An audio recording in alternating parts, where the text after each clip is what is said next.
ऑर्डरमुळे मला अजिबात शूट करता आलं नाही, त्याच्यामुळे व्हिडिओ पण अपलोड होत नव्हते आणि आज आम्हाला बाहेर जेवायला जायचं होतं, त्याच्यामुळे मला भरपूर असा वेळ मिळाला होता ही ऑर्डर कंप्लीट करण्यासाठी. आशूला पुन्हा एकदा मी तीच पॉकेटची पॅन्ट घातली होती आणि आजीने त्याला खिशामध्ये ठेवायला पैसे पण दिले होते आणि तो खूप जास्त हॅपी होता. गेले 8 दिवस मम्मी पप्पा आमच्यासोबत होते आणि आम्ही त्यांना बाहेर कुठे घेऊन गेलो नाही, कारण पाऊस खूप जास्त प्रमाणात जो होतो इकडे पडला होता आणि पूर देखील आला होता.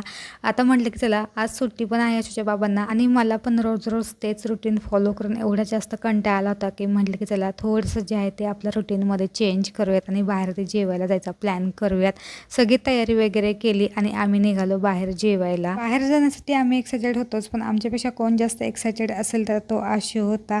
छान असं हॉटेलमध्ये पोचलो, त्यानंतर जेवण वगैरे ऑर्डर केलं आणि इकडची आम्हाला व्हेज थाळी खूप जास्त प्रमाणात जी आहे ती आवडली होती. तुम्हाला यापैकी कोणती थाळी आवडली नक्की कमेंट करून सांगा. मस्तपैकी पोट भरून जेवण केलं आणि निघालो घरी. चलो बाय.